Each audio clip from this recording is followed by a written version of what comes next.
The Late Night Legends podcast is meant for a mature audience. Please be aware of your surroundings. Audience discretion is advised.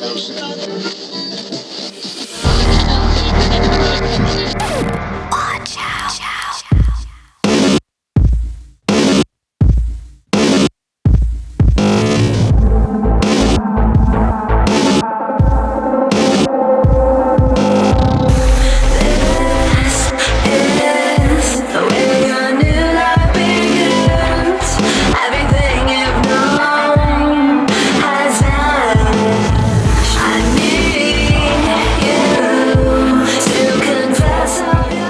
Internet podcast radio show. My name is Francis Barrientos, United States of America. I'm here with my fellow co-hosts, going on my screen, and if you're watching live, your screen, upper left to clockwise.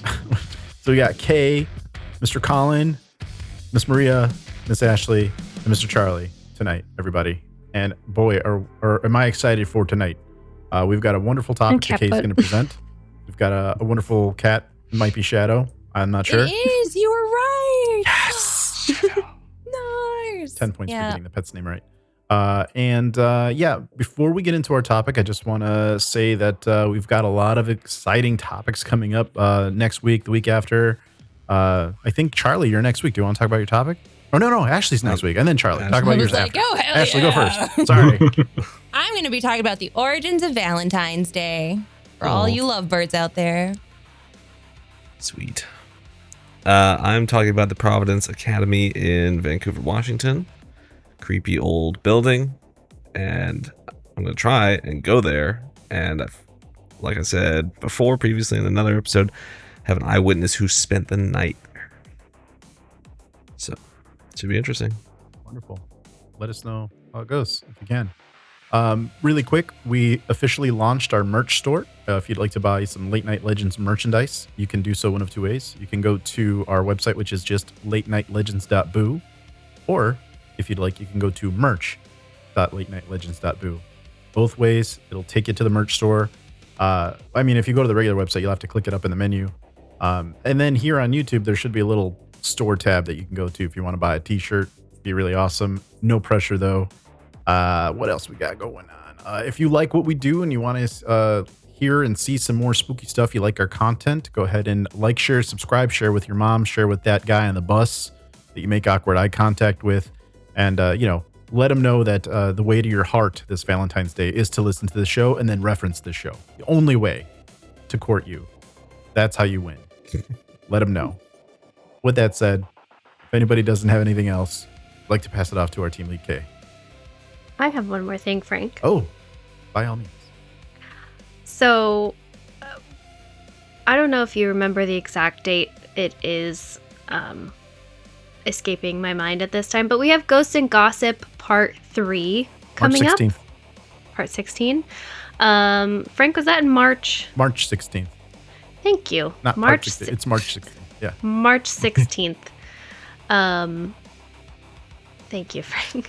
Oh, sorry about that. Anyways, everybody really likes when we talk about food. Everybody likes when we eat food. And one fun thing that we do for Ghost and Gossip is we all drink out of fancy teacups while we spill the tea. So we are going to give you the opportunity to dictate what is in our cups. So we have chosen what we believe everyone has access to, Starbucks. Yep. So one in my building. Perfect. From now until the week before we go ahead and do that show, you have the opportunity to put your Starbucks order in the comments, and then we will go through and choose which order we want in our fancy little teacups while we spill the tea. Amazing. I was also going to say, if you're watching live tonight, you still have an opportunity to let us know the name of your ex, first name of your ex, as well as the cryptid you'd like us to draw them as. There's still an opportunity to get in on that. But by the time that this gets published, if you're listening to this after the fact, next Monday, that's already too late, because that's Ashley's show, and we're going to be hopefully presenting those ideas. So let us know if you're watching live. If you're one of the people live, Barry talking to you, everybody. Just put your name of your ex if you want, and we'll go from there. Pretty good. All right. Okay. So tonight we're going to be talking about when deviations from your normal plan save your life. And there are some pretty cool stories. One story that I want to start with, I'm not sure, Maria did a couple weeks ago, The Third Man Factor, and during that show, I told my personal story that I had experienced with this. I could tell it again at the end if we have time, but if you're interested in hearing how I almost died, go back and watch Maria's show, Third Man Factor. I tell the story then. Close to me, my mom told me a story while I was telling her about this topic that I was going to do. So the first story I'm going to share is actually from my mom. And this happened, well, I don't know when this happened, actually. But my mom is a creature of habit. She does things regarding work in a very particular way. And so when she leaves the house every day within a 5-minute window. Thank you, Frank. She knows the minute on the clock that she is supposed to be starting and ending everything she does in the morning, getting ready for work. Very particular. So when deviations from that schedule happen, she knows about it. And on this particular morning, nothing was going right. I think she said that she slept through her alarm to start with. So she was already starting behind. And then she went in to get changed. She put on an outfit. She went to put deodorant on, lifted up her arm, and there was a hole in her shirt. So she had to take her shirt off, put a new shirt on, which set her back even more. She went downstairs and she was trying to put some milk in a bottle to go with her breakfast. She spilled it all over the counter and had to clean that up.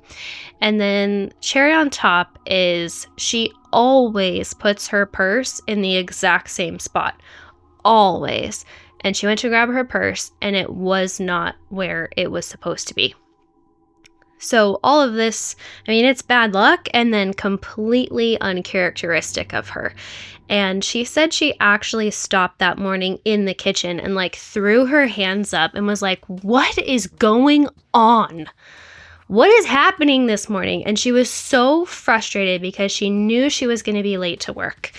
And she got in her car, she started driving, and as she was passing an intersection that splits off into kind of a dangerous road that she usually takes, there were fire trucks and ambulances going up the ramp. So she took the other direction. And when she got to work, she checked this app that we have where it records every emergency call that is placed like that. And the exact time frame that she would have been on that stretch of road, there was a head-on crash and someone died. Someone swerved into her lane and hit a car in her lane of travel head-on, and the person passed. So it really shook her up that, I mean, like I said, my mom tracks everything down to the minute. It very well could have been her. So she was really shaken that day. So has anybody experienced anything like this on the team? My mom has. Yeah? Yeah. Is it just a mom thing? Maybe it is just a mom. Maria? Yeah, just it's a quicker story. It's not of like, I guess, kind of deviated plans. My mom, when she was younger, she had like her work. They were gonna have like a work party, and this was back in Colombia. They had like rented a location, and they were all gonna go there and just have like a party. I think it was also kind of like a nightclub or something. And she was really looking forward to it. And then the day of, she was getting ready to go that night. And then the day of, another friend invited her to a birthday party. And she didn't want to go, but then she was like, well, I haven't seen this friend in a while. Let me just go with them instead. And I'll cancel on that. And then the next day at work, they said, I was like, thank God you didn't go. because people came in and like they robbed everyone. Oh, Like man. no one died or anything, but like everyone was robbed. Like all their jewelry, everything was like taken from them. So like she got lucky in that sense because Oh, she wow. decided to just go to a birthday party instead of the night that she was like looking forward to. So Jeez. yeah. Wow. Mm-hmm. Well, cool. Anybody else? I kind of have a similar story. It's not quite the same, but when I was working in a fast food restaurant when I was young, I normally only work nights, but one day they scheduled me to come in and work in the morning. And I come in and I notice, like, even though we're not open, there's a ton of people kind of walking in and out of the door. I'm like, what's going on? And I come in and yeah, the place had gotten broken into like an hour before, like that morning. And so all the managers and everybody were kind of milling around and had to have repair guys and stuff in because these people broke in the back door and then using a screwdriver, they gouged through the wall to try and get to the safe. Oh, Mm. Wow. They didn't get it, but So if you would have done your regular shift at night, would have you? I probably wouldn't even have known. Like Oh, someone okay. might have told me, but I came in and like cops were there and managers and the owners and everybody were just walking around. It was crazy. Again, not quite the same, but I remember, I think I might have like told the story briefly last time, maybe. I can't remember, but it was Christmas and I was leaving my sisters with my mom. And we always go down the same road when we're leaving. And I think I forgot like my phone or something. So we had to go back to her place, pick it up, and then we went back home. And when we were turning on the street that we typically turn on to get onto the highway, there was like a collision at the lights. And there was like this man who was like outside of his car, like crying, asking for water. We need water. We need water. And like we had like water in the back of our car. And it was like the same street that we were going to turn on. And so we like gave a bunch of water to this man and we just saw like a baby in the back seat and we were just like, we don't know what's happened, but we don't know if that would have been us because when we were at that street, nothing happened. So when we went back, that's when we saw the crash. So it's kind of scary. Very, very scary. Ooh. Colin, nothing for you? You're like me? Yeah, that's what I can remember. Not that I can remember, but that's the thing, right? That's the interesting thing about this topic is something could have happened to you where you do something else out of the ordinary and you may have died and you may not know it. I think that's part of the territory here, right? Yeah. A while ago, I heard stories kind of like this. Some of them will read. And something that I do now is when I'm in the car and something is just not going right, instead of getting frustrated, I kind of think like, is my life being saved right now? That's probably what it is. And that helps me be a little less frustrated. Yeah. Okay, so this next group of stories is a little bit, people have heard them before. So this one in particular, I had not heard, and that was brought up to me by Frank. So thank you, Frank. Seth MacFarlane decided to party a little too hard one night and woke up super hungover, missed his alarm, rushed out the door to get to the airport, and missed his flight by 10 minutes. Just a little bit after that, his flight struck the North Tower on 9/11. Yep. Seth MacFarlane was supposed to be on one of the planes of 9/11. So was Mark Wahlberg, actually. At the last second, him and his friends decided to hire a private charter to a Toronto film festival. Yeah, I knew it was Toronto. it's Toronto. Yeah. We're pretty safe, okay? Yep. So, I mean, that's pretty crazy. We wouldn't have had like 20 more seasons of Family Guy if that wouldn't Yeah, right. have happened. That happened during a time where they were actually canceled. So I only know this because my first job was at Best Buy, but Family Guy did one or two seasons, maybe three. Fox canceled them. They're like, this is trash. when I worked at Best Buy, I worked during a time when, this is 2004, my first job at 16. It was during a time when physical media was like booming. And man, I tell you, when I was working at Best Buy, everyone bought Family Guy. Everyone loved it. And it was just the DVD sales that brought that shit back. Wow. Yeah. Charlie Jay? knows what I'm talking about. Yeah, I remember that time. Remember right after it got canceled, and we went into a store, and there was like a bunch. It was like around Christmas time. There's a bunch of Family Guy ornaments, and I'm like, that's crazy because they just got canceled, but they still have all this merch and stuff. And then I think they were brought back like 2 weeks later or something. I remember the Family Guy pilot was like the most hilarious thing I've ever seen. That actually happened during one of the Super Bowls, or like right after Super Bowl. It's like The Simpsons that used to be on Sunday night. Mm-hmm. Okay. Well. Sorry. Some other stories of lives that were saved on that day. A guy named Glenn decided last minute that he was going to skip work that day. He had planned to go in a little late, but then he just decided, I have a lot of errands to run. I'm skipping the whole day. And he took his tie off and he said, I can take the whole day off. What's going to happen? Yep.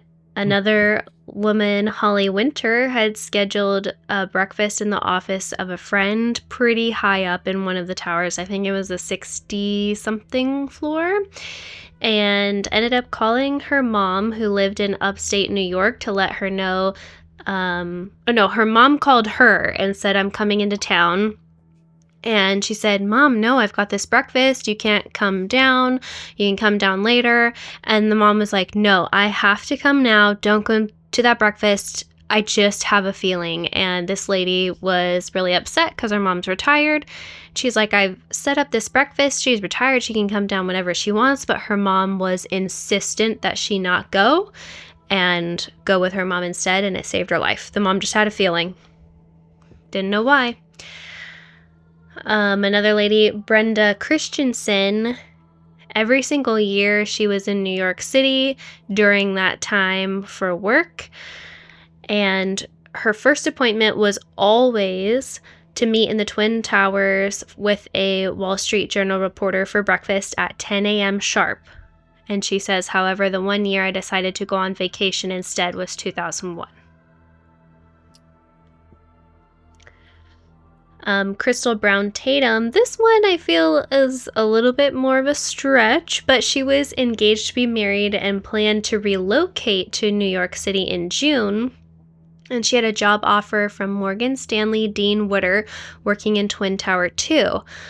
She discovered some things that caused her to call off the wedding and subsequent move.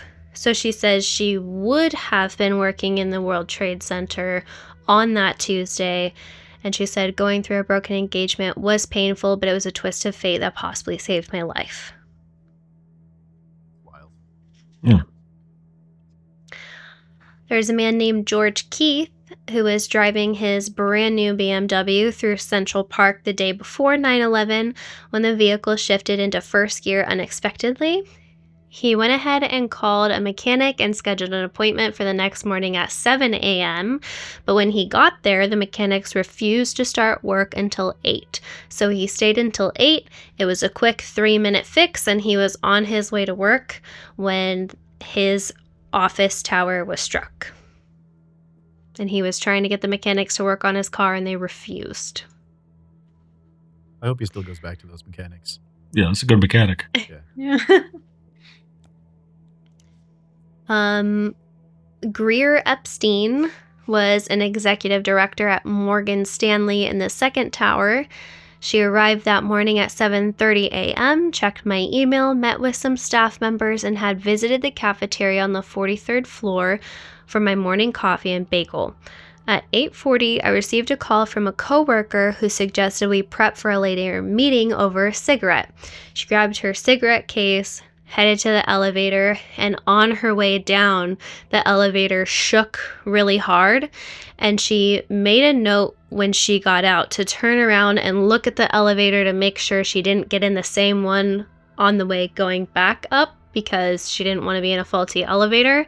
And she looked out the door and she saw all of this debris raining down because the tower had been struck.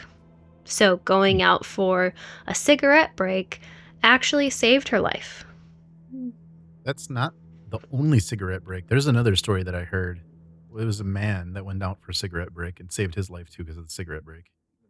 Crazy. Yeah. The last one from this particular set was Laura Sakharov-Gelman, and she rode the Port Authority subway train through the World Trade Center station on her commute each morning, and that was before she was laid off on Friday, September 7th. She said, "I would have been there if I weren't laid off 4 days before, and as it happened, I had planned to go to the unemployment office next to the World Trade Center that morning, but was waiting till after rush hour, so I never got on the train that day." Yeah, so had she not been laid off from her job, she would have been killed. Crazy. Any thoughts on these? Thank you, Harrison. Yeah. Anyone else? Perfectly timed. Smoking saves lives. I'm just kidding. Don't. Losing your Frank, job. No. put that on a t-shirt. Okay, here it goes. I'm gonna put it in the official channel. Oh boy. I mean, it's as a one of the resident skeptics. I mean, it is incredible. It's amazing. You hear these stories on a personal level, and it's like, whoa, yeah, that's crazy. I mean, so many people. But that's the thing, is like there's so many people in the building, and Statistically, not all of them will make it to work, is what you're saying. yeah, exactly. I mean, it's how many different businesses and things and all these different offices, and how many people have things going on with their cars or whatever during the day. I mean, it's again on a personal level, but to hear it all together, it's like, oh, look, these out of the 1,000 people in the building, okay, 10 people happen to have some lucky accident that saved them. And Boovin says they always agree with me, so there you go. Charlie, I have an article a little bit down. I think you're gonna like. Okay. Anyone have anything else? No? Oh my I God, do think that wedding one, though, could be a little bit of a stretch. Because, like, did they know that they were going to work at the Trade Center? Or were they just assuming that they were going to work there? Maybe they were going to be down the street? Yeah. Yeah. What if you just really sucked at your interview? Yeah. But all the rest of it was really cool. Yeah. That one also kind of goes along with something I'm going to read a little bit later. That's a little funny. So the next set of stories that I have are people who were supposed to be on the Titanic and what happened with them. Theodore Dreiser was an author scheduled to come back to America on the Titanic. His publisher convinced him to take a cheaper ship. And it saved his life. Some of these names I am going to slaughter horribly. I'm not even going to try this one. An Italian inventor. Wireless I can't read anything tonight. Give it a shot. Telegraphy. Charlie, help me out here. You know big words. Yeah, it's telegraphy. Thank you. Wireless telegraphy pioneer and winner of the 1909 Nobel Peace Prize in Physics was offered free passage on the Titanic, but had taken the Lusitania 3 days earlier. 3 years later, Marconi would narrowly escape another famous maritime disaster. He was again on board the Lusitania in April 1915 on the voyage immediately before it was sunk by a German U-boat in May. Twice. Milton Snavely Hershey, the man behind the Hershey's milk chocolate bar, Hershey's Kisses, Hershey's syrup, and the Pennsylvania city that bears his name, had spent the winter in France and planned to sail home on the Titanic. Fortunately for Hershey, business back home had apparently intervened, and he and his wife instead caught a ship that was sailing earlier, the German liner America. A lot of people catching earlier ships. There's a theme here. J. Pierpont Morgan, nicknamed the Napoleon of Wall Street, had helped create General Electric and U.S. Steel and was credited with almost single-handedly saving the U.S. banking system during the Panic of 1907. Morgan had a personal suite on board with his own private promenade deck and a bath equipped with specially designed cigar holders. He was reportedly booked on the maiden voyage, but instead remained at the French resort of Aix to enjoy his morning massages and sulfur baths. I didn't know sulfur bath was a thing. I didn't either. Like an old-timey thing.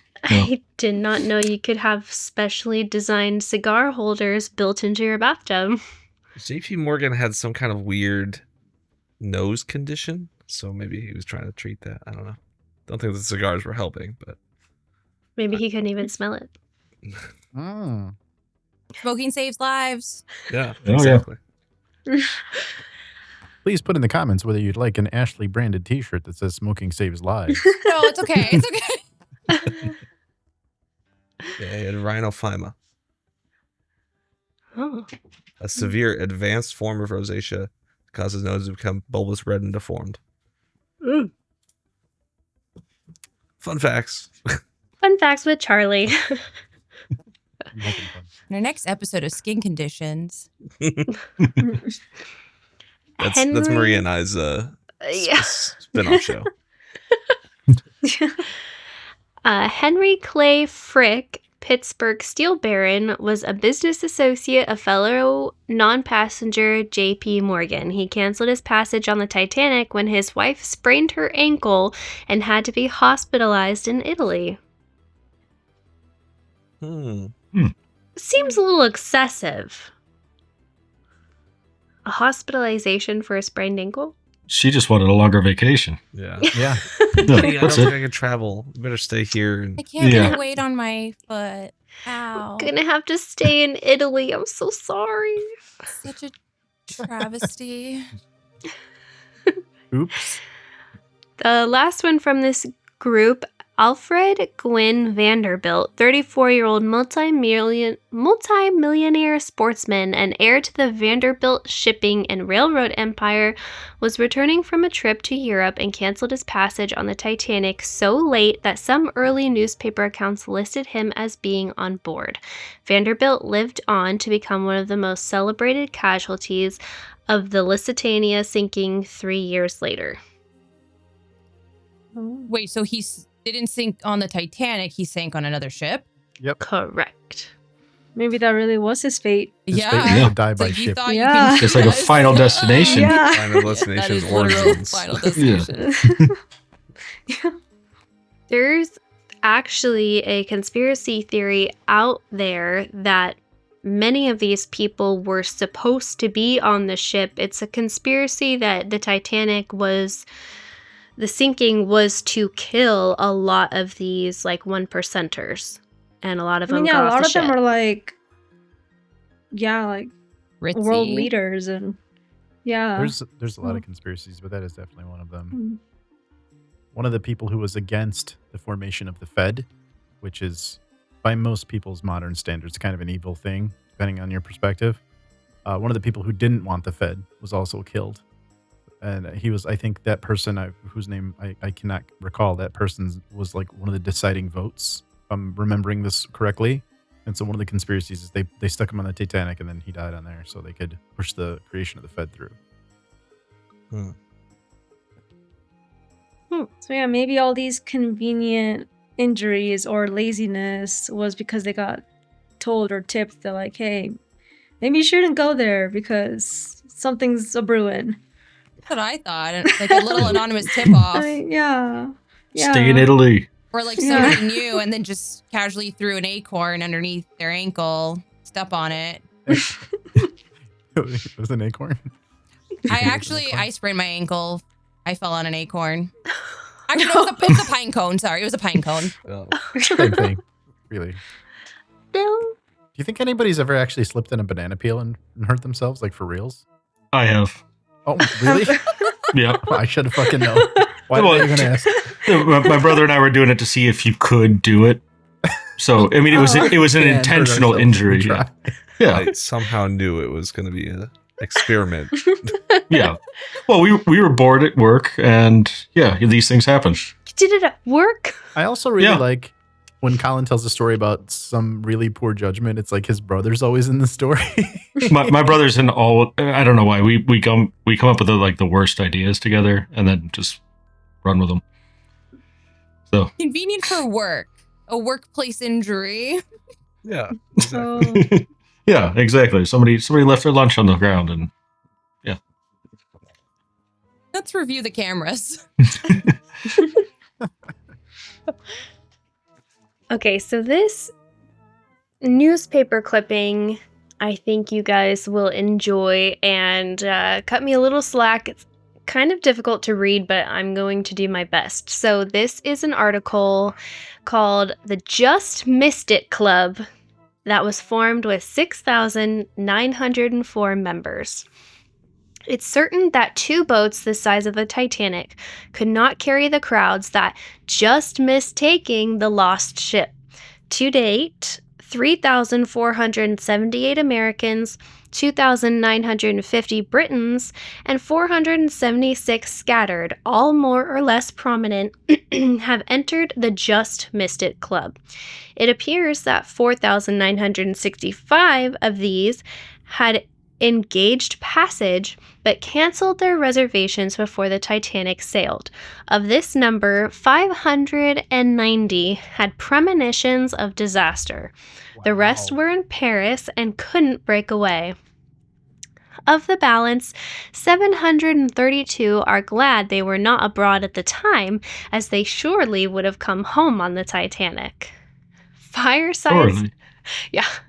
Firesides of future generations are sure to be thrilled by grandfather's story of how his paternal ancestor just missed it.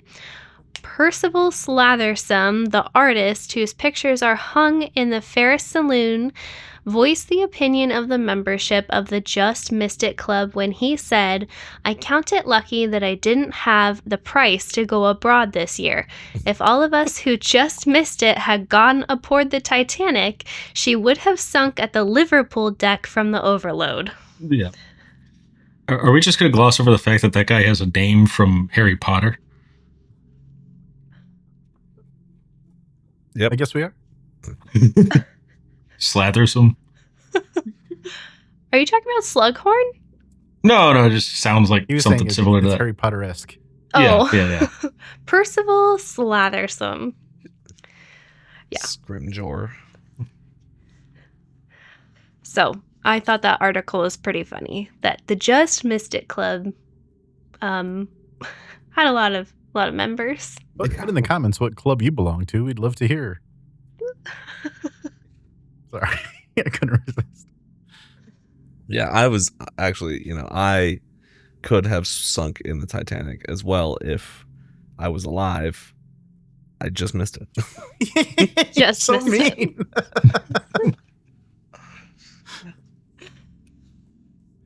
Actually, I kind of had a conversation like that today because I was talking with 2 guys who are older than me, and they were talking about the housing market, and I was like, darn, if only I would have been buying property in 2008 instead of in 5th grade. Yes. You know what that reminds me of, Charlie?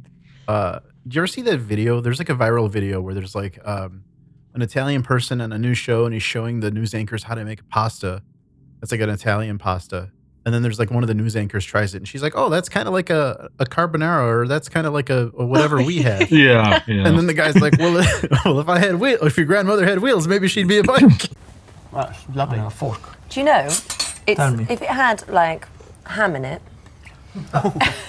it's closer. No. It's closer to a British carbonara. Oh no. It is. No, that's true. Oh, well, so I'm glad you're standing there. Do you agree? Yeah. But you know what I mean? If my grandmother had wheels, she would have been a bike. You know, what, you know, you know, what the hell is, you know, it doesn't make any sense what you said. It's a different recipe. It's got nothing to do with macaroni cheese. You know, what? How random is what? Can please anybody help me here in the kitchen? Oh, God. Exactly, but that's kind of what the article is saying, right? It's like, oh yeah, it's old timey clickbait, Charlie. Yeah, let's call it for what it is. It's like that guy said. It's like, well, yeah, if I had the money to go for a vacation and buy a ticket on the Titanic, I would have been on the Titanic. He's like saying it, like looking for sympathy. He's like, I could have died. Exactly. He probably had no friends and wanted some friends and thought he could fit in with the club. The club of dead people? The club of almost dead people. Mm. The shoulda, coulda, woulda club. The shoulda, coulda, woulda club? That's what they really should call it. Jack is part of the should have been able to fit on the door club, but the headboard should have made it. Alrighty, moving on. What? But wait, hold on. Have you heard the theory that Jack never existed and he was a figment of Rose's imagination the whole time? What? Yeah, I've heard that theory.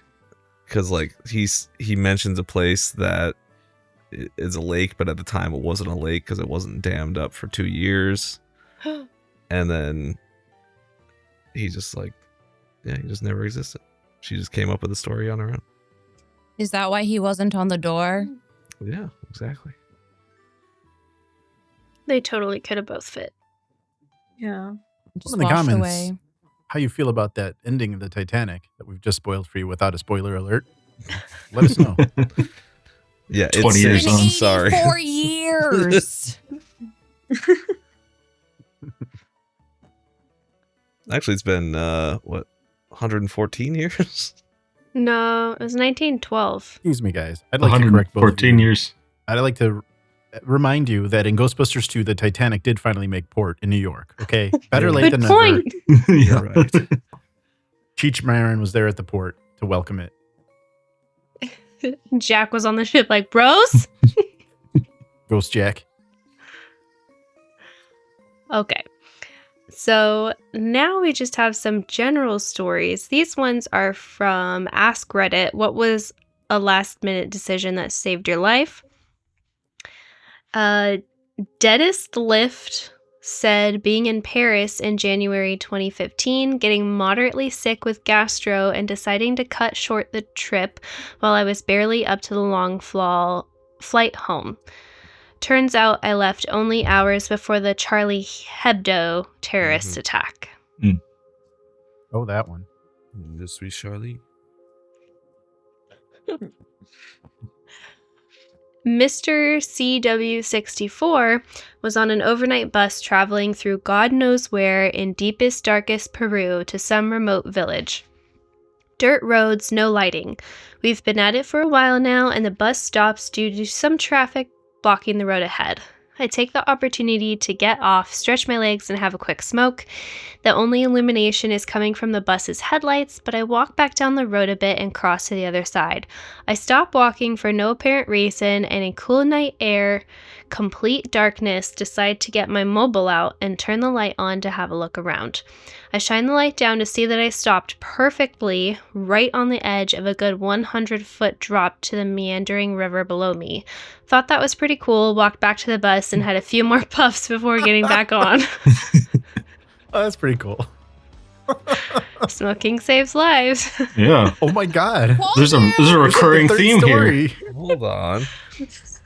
Somebody Google smoking saves lives. I want to hear more stories. Is this episode sponsored by Marlboro or Camels or something?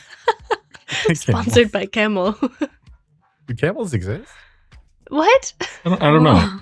No, the cigarettes. Do the cigarettes Yeah. still exist? They're Oh. still making. Not the animal. I know that. What do you take me for? I was like, is this another flamingo scenario? Walk a mile for a camel. Okay. That was the old slogan. I don't know. Most recommended by your doctor as well. Oh, which is the least recommended by the doctor? Crack. Reuven says, as a medical professional. Maria, weigh in here. No to nicotine. Okay, these stories are from Bored Panda. I should probably double check how we're doing on time. How are we doing on time? We've Like got 20 minutes Plenty left. of time. Okay. Perfect. Okay, these are from Bored Panda. I went to ride my bike and almost forgot my helmet. I honestly debated grabbing it since I was only planning on doing a few miles. Last minute, I decided I might as well have it, and then half a mile out, I got hit by a car. Helmet was busted as hell, but other than a concussion, I was fine. Wow. Well, wear your helmet, kids. Seriously. I woke up in the middle of the night because of a voice in my head yelling at me, telling me to lock a nearby door. I reluctantly got up, locked the door, then fell back asleep immediately. About 30 minutes later, somebody tried breaking in. Stories from Chicago. Just saying. Okay, I shouldn't ask this. I was gonna say, who leaves their door unlocked out of you guys, but I don't really want to advertise that. I do. And I my was address picturing is- like the bedroom door for some reason. But like, I don't know, for me, sometimes I get like those intrusive thoughts to like, I need to do this really quick, or like I need to like move out of this area really quick. I don't know why. So it's like you lock the outer door for like a physical threat, but a paranormal threat, you lock the inner doors. So you lock the bedroom door. I can tell Yeah, you. but what this if you right locked yourself with it? No, I'm just saying, like, okay, so every night when I go to sleep, I take no issue, but I understand that even though the bedroom door it can be open, the closet must be locked in my apartment due to a paranormal threat that I am unaware of. Just saying, that's true story, true fact. Real thing. It's not my policy, just somebody else's policy. So like a paranormal thing can't go through the door? Yeah, so the paranormal thing lives in the closet, and like we must lock it and close it. I'm glad it follows rules. It totally follows the rules of reality. It's very polite. Oh, go ahead, Colin. No, I just said it was very polite. Oh. I can confirm I've told the story of my paranormal experience before, and I did shut the door and lock my door, and I even thought to myself, this is not going to stop a ghost, but it just made me feel better. Hold on, though. One Well, moment. some things it might stop, I guess. Depending on the entity, there are some that believe entities must be invited in, and that's an explicit non-invite if you close and lock the door, right? But isn't that the house, though? It was I don't already know. I in don't know the how it works. house. Don't you put salt on the borders of your rooms so they don't cross the salt? What are the rules here? I don't know. Please put down in the comments how you like to keep paranormal entities from attacking you in your own home. We'd like to read them. Just cook them dinner first. Cook them dinner. What do they like? Mashed potatoes. Well, then they won't leave because you're feeding Yeah. them. Oh, Yeah, like the Babadook. here's your potatoes. Get the fuck out. There you go. He's a casserole. Bari says, ghosts can't get in. They don't know the secret code. You know what? Biometric might solve that issue. Just do the thumbprint or the face unlock. Put your secret password in the comments that a ghost would never get. But yeah, I shut the door, locked it, laughed at myself the best as I could because I'm like, that's not going to stop a ghost. And then I turned on all of the lights in my room and I just laid there under the blanket until morning because lights also stop ghosts. Ghosts can't get you unless it's dark. But I was always a subscriber to the, if I'm under the blanket, they can't get me. So Yes. Yeah. how does that? The snugglier you are, the safer you are. Exactly. Snuggly here. Fuck this. I'm putting some socks on. Gotta have full coverage. Grab the two cats, put the cats under the blanket, sit there with a flashlight. We're safe. But then I remember that scene from The Grudge that like she gets her under the blanket. Maria. No. I've never seen that, so You ever watch? Doesn't count. You know how Doesn't you know count one if of you my haven't favorite seen tropes? it. When you're watching a movie and like somebody's sleeping on their bed and they're on their side, and then like the demon comes up from behind their back. You ever see a movie like that? Those are the best. Just don't turn around. Yeah, I mean you're asleep. You wouldn't turn around. I wouldn't mind being the little spoon. It's fine. Demon Little Spoon. Man, how many shirt ideas are you going to give us tonight? Hold on.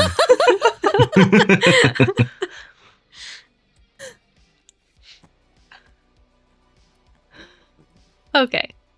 I'll give you a couple more.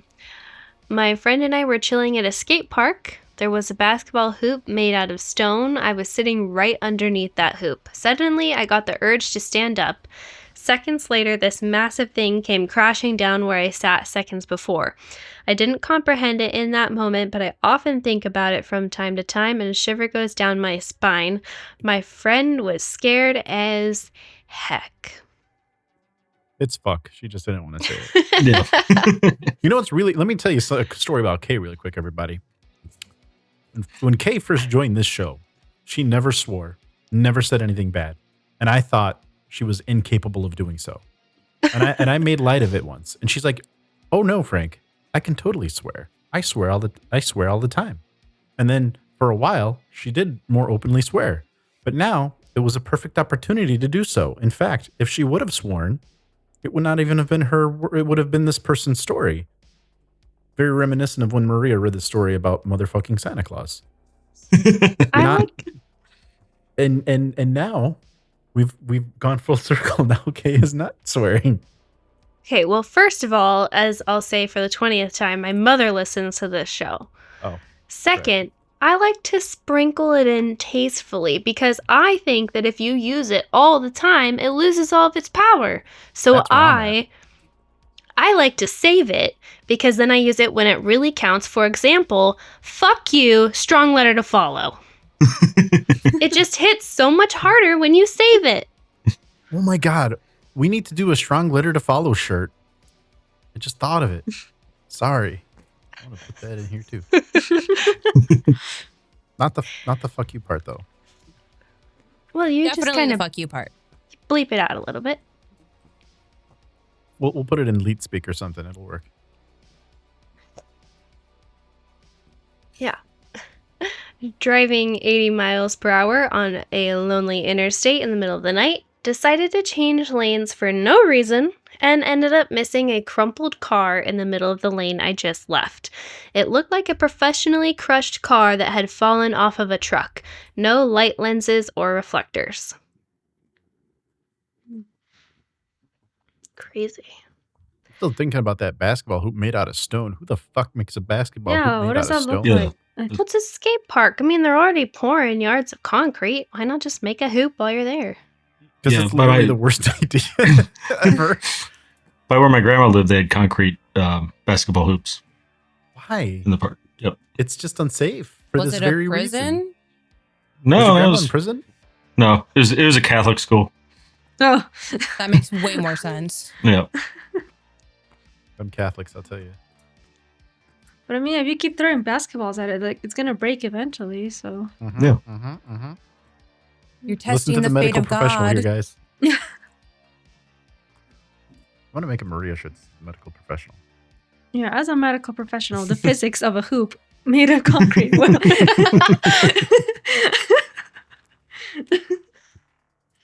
You know this 25-pound circle of concrete? I think it'd be a good idea to just suspend it like 20 feet in the air, guys. What do you think? Basketball hoops See aren't what 20 feet tall. I don't know. What am I, a fucking... To me, it looked Scientist? 20 feet tall. I would have says, just pretended it was a obviously- toilet. What? What if they were making toilet seats for prison and they're like, oh, we've got this extra... Got the extra U-bend. Perfect for a basketball hoop. Perfect. All right. Shoot and a swish. Oh my gosh. Okay, I've got a couple more to get through. When I was in ninth grade, I was walking to church on Sunday morning. My friends stopped and asked if I wanted to go riding with them. I thought about going, but something stopped me from getting in the car. Later that afternoon, 2 of my friends in the car died in an accident. Oh my God. It's because you chose to keep walking to church instead of going and partying with your friends. Walking saves lives. Well, don't change it now. We know it's smoking. I'm trying to be There's no healthy. going back now. Don't try to change the narrative here. Almost went to the midnight showing of The Dark Knight in Aurora, Colorado. Oh, When no. and where the shooting happened. Change our minds en route because a friend called us and we had to turn back and get them. Yeah. Thank you, Harrison. That was a bad one. Yeah. One night, I decided to go to bed earlier than usual after playing video games. Later on that night, I heard some gunshots near my window and hit the floor to escape the gunfire. When I got off the ground, I noticed a bullet in my door frame. The bullet trajectory just so happened across the area where I play every time late at night. If I didn't decide to go to bed early that night, I probably wouldn't be here to share this tale. And last one, and we've made it all the way through, was in the Maldives with my wife Boxing Day 2004. We would always go snorkeling every day, late morning after breakfast, out to the drop-off or reef. That one morning, the only day we didn't because it looked a little choppy, the tsunami killed over 230,000 people and took anyone on the beach or sea of our island far out to sea.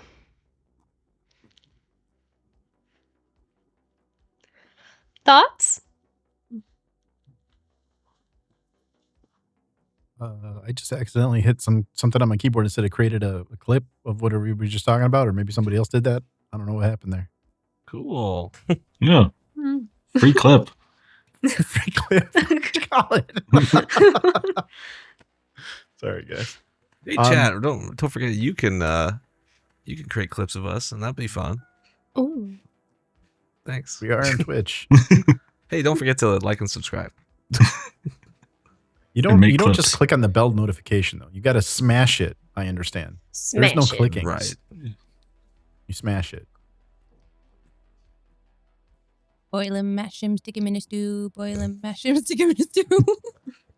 All comes back to potatoes. Bufin said that we obviously don't live in dangerous cities, but I challenge that and I say everyone with the exception of Kay, I think, lives in a dangerous city. Well, maybe Maria. I maybe used to last year. No. Colin and I, though. Yeah. You can't even fucking go out at night here anymore. Yeah. Yeah. You two I will agree with, but not Vancouver, nah.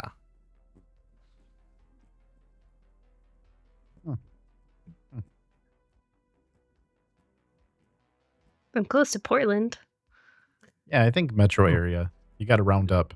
Okay, but even Portland, I'm not afraid to go out at night. I'm so scared of Portland. Well, I don't like going to Portland during the day. Booven said it dangerous as a city. I think that Portland, you could consider it a dangerous city. There's some sketchy ass shit there, Charlie. Yeah, like if you're out in the numbers, but like comparatively per capita compared to Chicago, I don't think so. That's just because we're number one. Yeah. Whatever. Like, I have never had any trouble. I have no fear. Do you have, Charlie, in your city, even if we're not talking about Portland proper, do you have stone basketball hoops? No. Do you have them? Stone basket? No. Hmm. Well, first off, we barely have basketball hoops in in Vancouver, like to my knowledge. Like maybe inside a gym that you have to be a private member to get to, you know. I never like really felt like it was dangerous, but like at night sometimes you would hear like gunshots like out in the distance in the city. I can tell you that And it was mentioned in this episode. So this is not a joke. This is a real thing. I think a year and a half ago, okay? I talk to Kay all the time, and I was talking to our other team lead, old host, in our leadership chat. I lived in Chicago at the time, and I used to live right on the beach in the Edgewater Beach neighborhood. There was actually somebody with an automatic machine gun that fired off like somewhere between 50 and 60 rounds, and it was in the newspaper the next day. And this happened like in the alley behind my building. And I live in a safe neighborhood too, and like that shit can happen anywhere. But that was wild. I remember telling Kay that I was like actually really scared. And then a completely different night, I've got this app called Citizen, or I used to have it, and it tells you like what's going on with the police radio around you. It'll tell you like, oh, this is reported nearby. And when I had Citizen, it was hilarious. I was podcasting with y'all. I don't know who was there. I think Charlie was. I remember this. Yeah. And it said my building was being broken into and robbed while I was on the show. Like while we were podcasting. It's a good thing I had the door locked, right? I think it was that same episode or some other time, but you're like, oh, I don't live in a dangerous spot. And you flip the phone around or you send a screenshot and it was like shooting. Yep. We're like, Frank, please move. Because it has a map and it's got these little icons on the map where it's like got an icon of whatever crime is reported. So it's like a knife is stabbing, a gun is shooting. There's like all this. So like if you look at the map and it's just got all these little markers everywhere. I'm so happy I moved to the suburbs because fuck Chicago.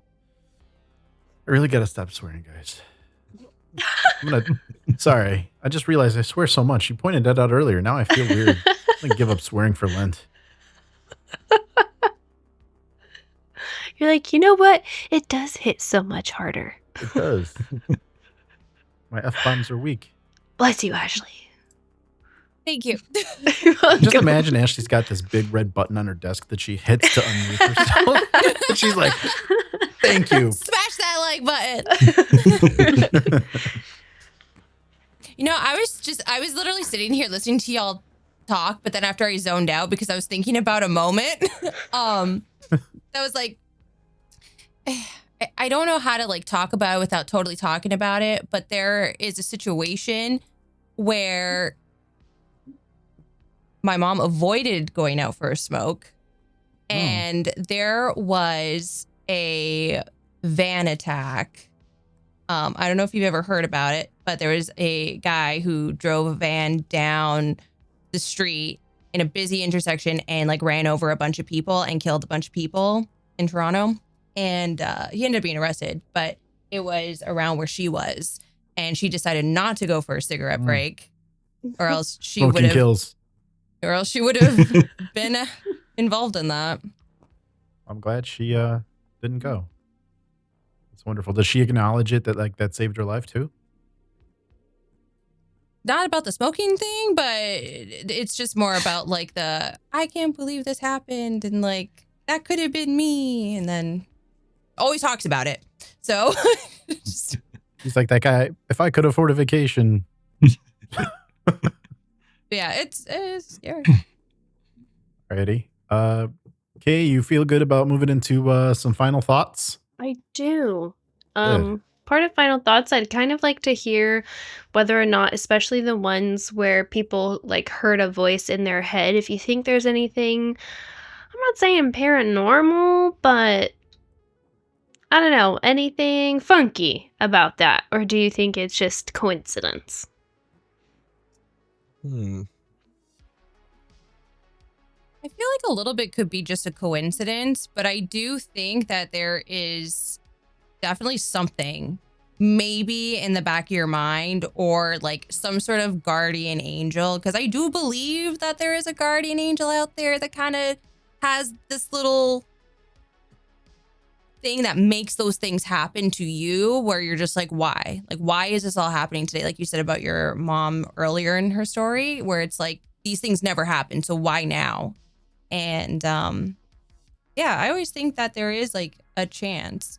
Like there's also another situation where there was a fire that happened at a power plant, or not a power plant, I don't know what it's called, but it was like shooting fireballs.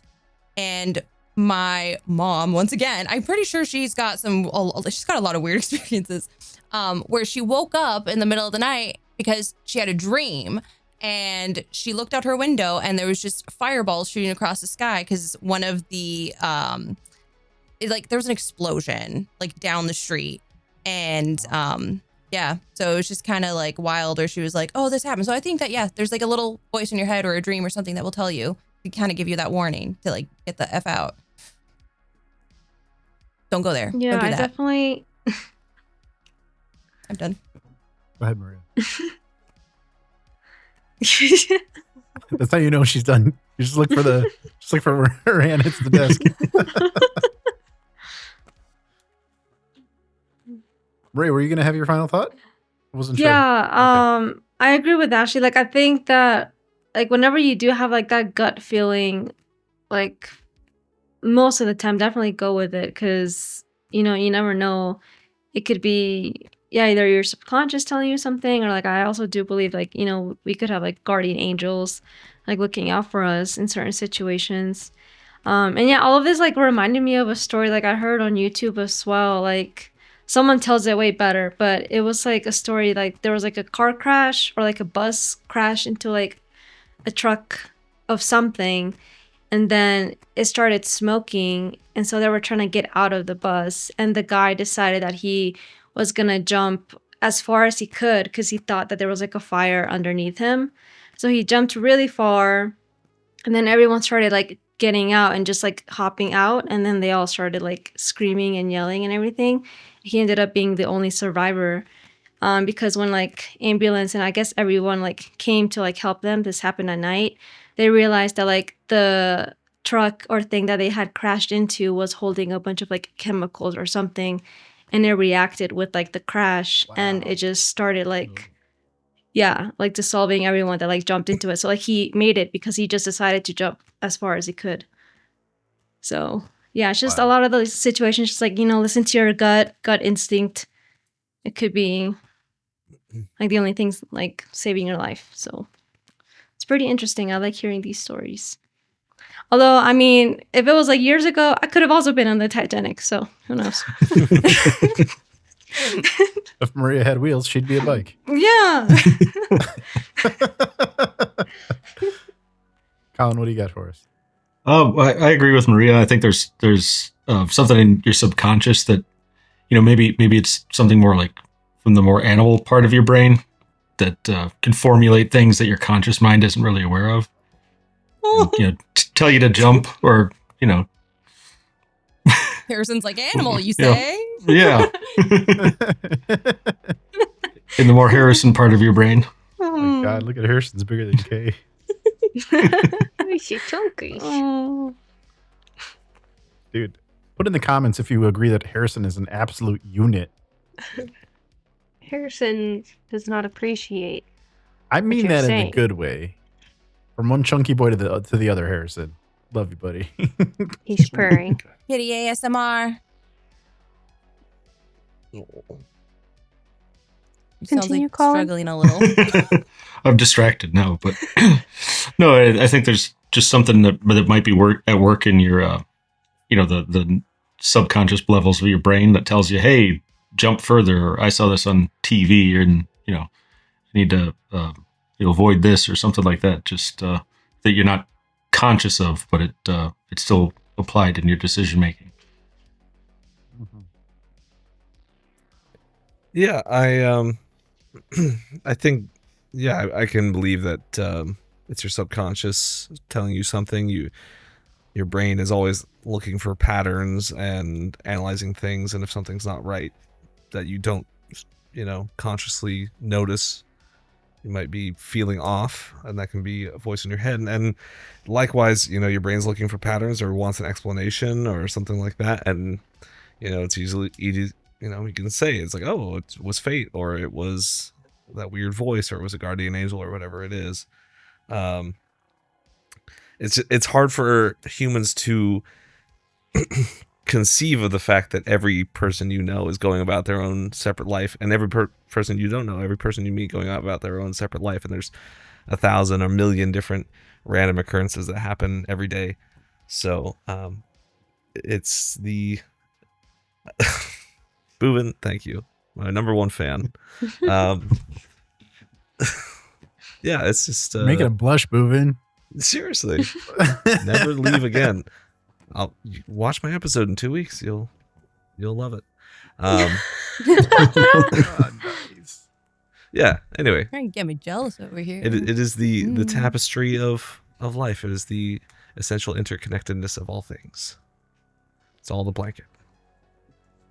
All of them. Charlie, would you like a shirt that says Tapestry of Life? We'll talk. We'll work on it. Yeah. All right. Kay, you want to jump in with your final thought? Yeah. I don't know if it's necessarily supernatural. I think some of these were honestly just luck. Again, if you go back and you watch Maria's third man factor episode, I talk about an experience that I had where I didn't really have a voice in the back of my head. I just had this nagging feeling that something was wrong, and it made me deviate from what I always do, and I believe that it saved my life. So I don't know if it's, guardian angel, divine intervention, that it just was not my time, and so I was stopped. But I think that's also kind of hard when you start talking about something like 9/11, because I think it can be kind of sensitive. Why was it, not their time and they were saved, but, my family member wasn't saved. So that can be something kind of difficult to consider. That's why there's always those conspiracy theories, because of that exact point. Yeah. I think, if I had a family member that passed tragically in 9/11 or the Aurora situation, things like that, it would be kind of hard. Like, why were they saved and my family member, my loved one, wasn't? So that's kind of hard. But I think these stories are really interesting, and I had fun looking them up and sharing them. I hope you enjoyed them. Very nicely put. 10 out of 10. 10 out of 10. I would say 11 out of 10, to be honest. I'm kind of scared because sometimes when I have a gut feeling to break my routine, I'm like, like if I'm going to work and then I'm, you have a feeling sometimes you should do something different to deviate. I'm getting a little scared because in my head, I'm like, fuck that. I need to make this money. So let me get to work early. You know what I mean? Mm-hmm. I'm such a type A personality. I feel like I'm Kay's mom a bit, where I really have my routine and I really don't like to break it. So if something's trying to make me break the routine, it has to be really significant, which you could argue that Kay's mom had some really significant things like the sleeping late and stuff that had her, veer off that routine. So for me, I'm a creature of routine. I'm a creature of habit, and I'm a bit scared. I'm going to need some intervention by either paranormal, divine, or someone else telling me to stop doing something or to deviate. Otherwise, I will die. So I'm a bit scared. But yeah, wonderful topic. Again, tune in next week. Ashley's going to be telling us about the origin of Valentine's Day. And then Charlie has already plugged his topic for the week thereafter, which we are excited for also. If you like this content that we're doing, please like, share, and subscribe, and hit the bell. Make sure you hit the bell. Smash that button. Take your fucking boombox to the basketball court, and every time you make a slam dunk into that stone ring, make sure that the Late Night Legends is playing in the background, everybody. Have a good night. Say hi to your mom for me, and we'll see y'all next week. Take care. Bye. Bye. Bye.